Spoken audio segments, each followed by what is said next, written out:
வணக்கம், இது உங்கள் ஏமன் தோயஸ். கடந்த 10 நாளா எங்க போனாலும் கேட்டுட்டு இருக்க ஒரு வார்த்தை ஜல்லிக்கட்டு. எங்க பார்த்தாலும் அதை பத்தி தான் பேச்சு, எங்க பார்த்தாலும் அதுக்காக தான் போராட்டம். இது இன்னும் 5 நாளுக்கு தொடரும். அதுக்கப்புறம் 3 வருஷமா அந்த கேஸ் நடந்துட்டு இருக்கு. எல்லா வருஷமும் ஜனவரி 1 15 நாள் இதை பத்தி பேசுறோம், அதுக்கப்புறம் இதை மறந்துடுறோம். இது எதனால? ஏன்னா இதுக்காக போராடுறவங்களுக்கு கூட இதை பத்தி ஒன்னும் தெரியல. சிட்டி சைட்ல இதுக்காக போராடுற ஸ்டூடெண்ட்ஸ் யார்கிட்ட போய் கேட்டு பாருங்களேன். ஜல்லிக்கட்டுனா என்ன, எப்படி இது நடக்கும், என்ன ரூல்ஸ், இது எதுக்காக பாதுகாக்கணும், இதை பேன் பண்ணா என்ன நடக்கும், பேட்டா யாரு, இந்த கேள்விக்கெல்லாம் மேக்சிமம் யாருக்குமே பதில் தெரியாது. என்னன்னே தெரியாம போராடிட்டு இருக்கோம். எதுக்கு எடுத்தாலும் இது நம்ம கலாச்சாரம், தமிழ் பண்பாடுன்னே பேசிட்டு இருக்கோம். முதல்ல அதுவே தப்பு. இது தமிழ் பண்பாடு இல்ல, இந்திய பண்பாடு. ஜல்லிக்கட்டுன்றது 3500 வருஷத்துக்கு முன்னாடி இண்டஸ் வேலி சிவிலைசேஷன்ல இருந்து இருக்கு.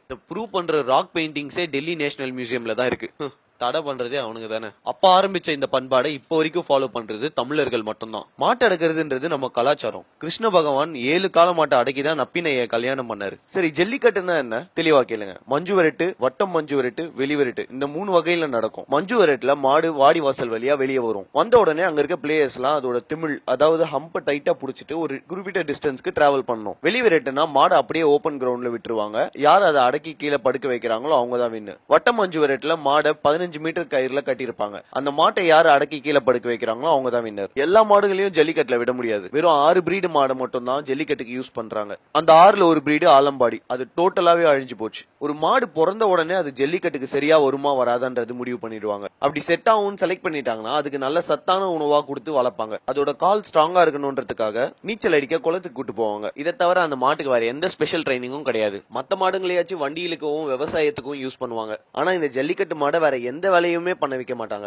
ஜல்லிக்கட்டுன்றது ஒரு கல்ச்சர், என்டர்டெயின்மெண்ட் கிடையாது. டூரிசம் டெவலப் பண்ணுன்றதுக்காக கவர்மெண்ட் தான் அதை என்டர்டெயின்மெண்டா மாத்திட்டாங்க. இந்த பீட்டா நாயங்க யாரு, எங்க இருந்து வந்தாங்க, நம்ம கலாச்சாரத்துக்கு அவன் எதுக்கு பேன் பண்றான்? இந்த பீட்டா ஆர்கனைசேஷன் 2004ல இருந்து ஜல்லிக்கட்டை பேன் பண்ண சொல்லி கேஸ் நடத்திட்டு இருக்காங்க. அந்த கேஸ் 2014ல முடிவுக்கு வந்து சுப்ரீம் கோர்ட் ஜல்லிக்கட்டை பேன் பண்ணிட்டாங்க. நம்ம மாட்டை துன்புறுத்துறோமா, சாராயம் ஊத்தி தான் அதுக்கு வெறியேத்துறோமா, பாலை கடிக்கிறோம், கண்ணுல மிளகா பொடி தூக்குறோம், டிக்கிறோம், குத்துறோம், கும்பலா அது மேல தாவுறோம், அப்படி இப்படின்னு இஷ்டத்துக்கு எல்லாத்தையும் அவன் சொல்றானுங்க. மாட்டோட நல்லதுக்காகன்னு பேசுனீங்கன்னா இந்தியால நடக்கிற பீஃப் ட்ரேட நிப்பாட்டுங்க. அது மாட்டாங்க. ஏன்னா 10,000 கோடி ரூபாய் ஒரு வருஷத்துக்கு அதுல சம்பாதிக்கிறாங்க.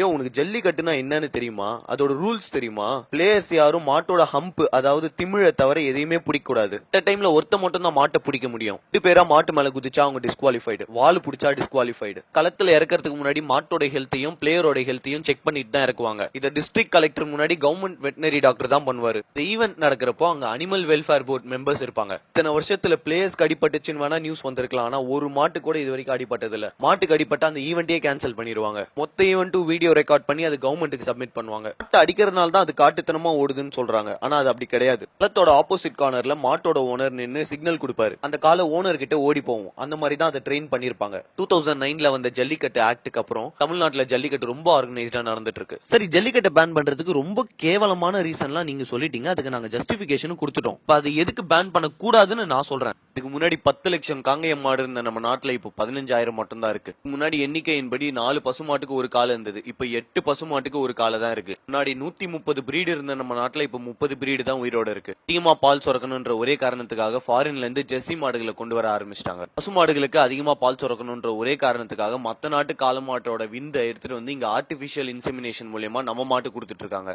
இப்ப கூட நம்ம தமிழ்நாட்டு கவர்மெண்ட் 12,000 ஜெர்சி மாடுகளை ஃப்ரீயா கொடுத்திருக்காங்க ஏழைகளுக்கு. இந்தியால இருக்க மத்த இடத்துல எல்லாம் கொஞ்சம் கொஞ்சமா கால மாட்டை அழிச்சிட்டு வந்துட்டாங்க. தமிழ்நாட்டுல குறையாம இருக்கிறதுக்கு ஒரே காரணம் ஜல்லிக்கட்டு. இந்த ஜல்லிக்கட்டை பேன் பண்ணிட்டா ரூரல் எக்கனாமி எவ்வளவு அடி வாங்கும் தெரியுமா? இந்தியால 68% மாடு சின்ன சின்ன விவசாயிங்க கிட்ட தான் இருக்கு. இந்த ஊர்ல இருக்க மில்க் கோஆபரேட்டிவ் சொசைட்டிஸ் மூலமா இந்த விவசாயிங்க தொழில் பண்ணிட்டு வராங்க. இந்தியால மொத்தமா 1 லட்சம் மில்க் கோஆபரேட்டிவ் சொசைட்டிஸ் இருக்கு. எல்லா இடத்துலயும் சேர்த்து 1,10,00,000 பேர் அதுல மெம்பர்ஸா இருக்காங்க. நாட்டு மாடுகள் எல்லாத்தையும் அழிச்சிட்டு இந்த ஜெர்சி மாடுகளை எடுத்துட்டு வந்து மொத்தமா இறக்குனாங்கன்னா இந்த விவசாயிகளுக்கு வாழ்வாதாரமே இல்லாம போயிடும். இந்த ஜெர்சி மாடுங்க நார்மலான கண்டிஷன்ல இருக்காது. கண்டிப்பா அதுக்கான என்விரான்மெண்ட் ஸ்டெபிலைசேஷன் பண்ணிருக்கணும். அது இந்த சாதா விவசாயிகளால பண்ண முடியாது. இன்னொரு பிரச்சனை என்னன்னா, நம்ம நாட்டு பிரீடை விட ஜெர்சி மாடு 4 மடங்கு அதிகமா தண்ணி குடிக்குமா. நம்ம கிராமங்கள்ல இருக்க தண்ணி பற்றாக்குறைக்கு கண்டிப்பா எந்த விவசாயியாலையும் அதை பாத்துக்க முடியாது. சோ மொத்தமா இந்தியாவோட மில்க் இண்டஸ்ட்ரியே எம்என்சி கையில போயிடுற மாதிரி ஆயிடும். அதுக்கப்புறம் மில்க் ப்ராடக்ட்ஸ்க்கு அவங்க விற்கிறது தான் வேலை. இந்தியால இன்னும் கூட 500 மில்லியன் வெஜிடேரியன்ஸ் இருக்காங்க. இவங்களுக்கு ஒரே சோர்ஸ் ஆஃப் புரோட்டீன் பால் தான். இந்தியால அரிசி கோதுமை சக்கரை விட மில்க் இண்டஸ்ட்ரி தான் எக்கனாமிக்கல் டேர்ம்ஸ்ல ரொம்ப பெருசு. இந்த மார்க்கெட்டை பார்த்து தான் ஃபாரின் டைரி கம்பெனிஸ் நம்ம நாட்டுக்குள்ள வர பாக்குறாங்க. ஸ்பெயின்ல கூட இந்த மாதிரியான விளையாட்டு இருக்கு. அங்க எப்படின்னா ஒரு பெரிய கிரவுண்ட்ல ஒரு காளை மாட்டை விட்டுருவாங்க. ஒவ்வொரு கத்தியா அதோட முதுகுல குத்தி குத்தி துடிக்க துடிக்க அதை சாவடிப்பாங்க. இன்னொரு கல்ச்சர் என்னன்னா மாட்டோட கொம்புல தாறு கட்டி எரிய வச்சிருவாங்க. அந்த தாறு கொஞ்சம் கொஞ்சமா உருகி மாட்டோட மூஞ்சி ஃபுல்லா பரவும். ஆரம்பிச்சு மூளை வரைக்கும் கொஞ்சம் கொஞ்சமா உருக்கும். இந்த மாதிரி டார்ச்சர் பண்ணி சாவடிச்ச அனிமல்ஸோட ஃபிளஷ் சாப்பிட்டா அவங்க ஃபெர்டிலிட்டி இன்க்ரீஸ் ஆகுமா. மெக்சிகோவோட கலாச்சாரம் தெரியுமா? ஒரு மாட்டுக்கு ஃபுல்லா சாராயம் ஊத்தி போட்ல கட்டி ஒரு ரிவர்ல இழுத்துட்டு போவாங்க. அப்புறம் அதை அடிச்சு அடிச்சு குத்தி குத்தி கொஞ்சம் கொஞ்சமா கொல்லுவாங்க. சவுத் ஆப்பிரிக்கால காளைகளோட கழுத்தை உடைக்கிறது தான் போட்டி. இதெல்லாம் கம்பேர் பண்ணி பாத்தீங்கன்னா இந்தியால நடக்கிற ஜல்லிக்கட்டு அவ்வளவு மரியாதைக்குரியது. ஒவ்வொரு மாட்டையும் தெய்வமா பாக்குறாங்க. இந்த மாதிரி மாடுகளை துடிக்க துடிக்க சாவடிக்கிற அந்த நாட்டுலதான் அதை பேன் பண்ணாம நம்ம ஜல்லிக்கட்டை பேன் பண்றாங்கன்னா என்ன காரணம்? ரெண்டு விஷயம்.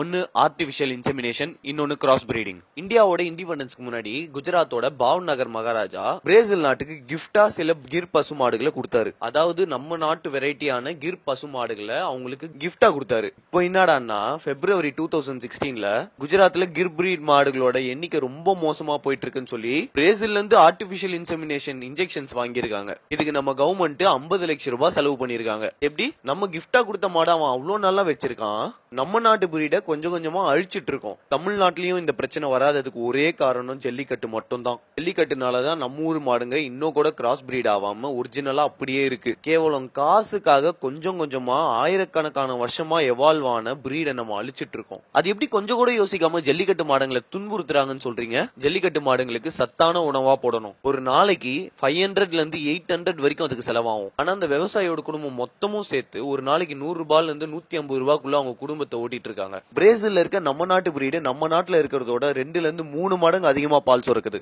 அதுக்கு காரணம் சத்தான உணவு தான். இதெல்லாம் ஒரு சைடுனா ஹெல்த்ன்றது இன்னொரு சைடு. நம்ம நாட்டு மாட்டோட பால் குடிச்சீங்கன்னா ஒபிசிட்டி, ஜாயிண்ட் பெயின், ஆஸ்துமா, கொலஸ்ட்ரால்னு நிறைய டிசீஸ்க்கு அது ஒரு கியூரேட்டிவா இருக்கும். இந்த அளவுக்கு அதுல சத்து இருக்கு. ஆனா இந்த ஜெர்சி மாட்டு பால்ல இருக்க கெசோமார்பின் என்ற கெமிக்கல்னால வயிற்று பிரச்சனை, டயபெட்டிஸ், மென்டல் டிசார்டர்னு நிறைய பிரச்சனை வரும். கொடுமையான ஒரு விஷயம் என்னன்னா நம்ம குடிக்கிற பாக்கெட் பால் எல்லாமே ஜெர்சி மாட்டு பால் தான். இந்த ஜெர்சி மாடுன்றது எங்கிருந்து வந்துச்சு? இத வெஸ்டர்ன் கண்ட்ரீஸ்ல ஸ்டார்டிங்ல வெறும் பீஃபுக்காக மட்டும் தான் யூஸ் பண்ணிட்டு இருந்தாங்க. அதோட பால் அவங்களே குடிக்க மாட்டாங்க.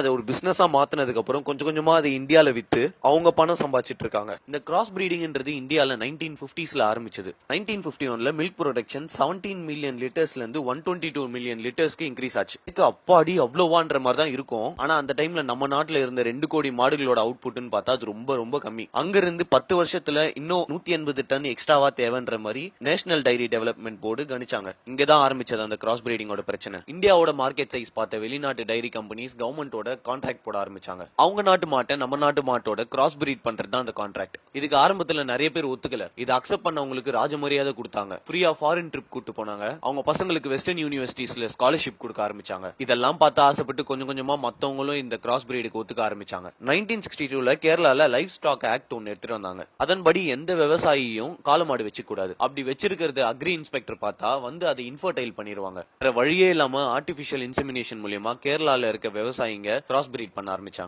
இது கொஞ்சம் கொஞ்சமா நாடு ஃபுல்லா பரவிச்சு. பஞ்சாப்ல இப்ப மொத்தமா இருக்க 1 லட்சம் மாடுல 80,000 மாடு கிராஸ் பிரீட் தான். மாதிரி இந்தியால இருக்க ஒவ்வொரு ஸ்டேட்டும் ஒவ்வொரு கண்ட்ரியோட கான்ட்ராக்ட் போட ஆரம்பிச்சிட்டாங்க. இந்த அளவுக்கு மோசமா தமிழ்நாட்டுல போகாததுக்கு ஒரே காரணம் ஜல்லிக்கட்டு. இது மத்தவங்க எதிர்த்தா கூட பரவாயில்ல, நம்ம இந்தியன்ஸே இதை எதிர்க்கிறது தான் கேவலமான ஒரு விஷயம். ஜல்லிக்கட்டு மட்டும் தான் நாட்டு மாடுகளை காப்பாத்துற ஒரே வழி. இப்பவாச்சு புரிஞ்சுக்கோங்க, ஜல்லிக்கட்டுன்றது வெறும் வீர விளையாட்டு கிடையாது. ஃபாரின் டைரி கம்பெனிஸ் எல்லாம் இந்தியாவுக்கு வந்து அவங்க மாட்டோட கிராஸ் பிரீட் பண்ணா இவங்க ப்ரொடக்ஷன் இன்க்ரீஸ் ஆகுன்ற மாதிரி ஐடியா தந்தாங்க. நேஷனல் டைரி டெவலப்மெண்ட் போர்டு அவங்க செலவுல 400 மாடுகளை அங்கிருந்து கொண்டு வந்தாங்க. இந்த கிராஸ் பிரீடிங்கோட ரிசல்ட் தெரிஞ்சுக்க ஒரு எக்ஸ்பர்ட் குரூப் 1965ல கிரியேட் பண்ணாங்க. அந்த குரூப் சொன்ன ரிசல்ட் என்னன்னா, இதே மாதிரி கிராஸ் பிரீடிங் பண்ண ஆரம்பிச்சா நம்ம நாட்டு மாடு அழியும், இன்னொன்னு அந்த பாலை நம்ம குடிக்கிறனால நமக்கு நிறைய ஹெல்த் இஷ்யூஸ் வரும்னு சொன்னாங்க. கவர்மெண்ட் அதை அப்போ பெருசாவே எடுத்துக்கல. இந்த கிராஸ் பிரீட் மாடு ஒரு பிரீடிங்க்கு 4500 லிட்டர் பால் தரும். ஆனா நம்ம நாட்டு மாடு 2500 லிட்டர் பால் தான் தரும். இதை பார்த்து மயங்கினவங்க கொஞ்சம் கொஞ்சமா கிராஸ் பிரீடிங்கை ப்ரமோட் பண்ண ஆரம்பிச்சாங்க. இன்னொரு பிரச்சனையை பத்தி அவங்க யோசிக்கல. நம்ம நாட்டு மாடு அதோட வாழ்நாள்ல 10ல இருந்து 12 வாட்டி பால் தரும். ஆனா அந்த ஃபாரின் பிரீட் மாடு 4 வாட்டி தான் தரும். ஒரு மாட்டோட லைஃப் டைமுக்குன்னு பாத்தீங்கன்னா நம்ம நாட்டு மாடு 25ல இருந்து 30,000 லிட்டர் பால் தரும். ஆனா அந்த ஃபாரின் ஜெர்சி மாடுங்க மொத்தமா 18,000 லிட்டர் தான் தரும். இந்த லாங் டைம் கால்குலேஷனை அப்ப யாருமே போடல. எங்க கணக்கு காட்டினா மாட்டிப்போமேன்றனால இந்தியன் கவர்மெண்ட் இது வரைக்கும்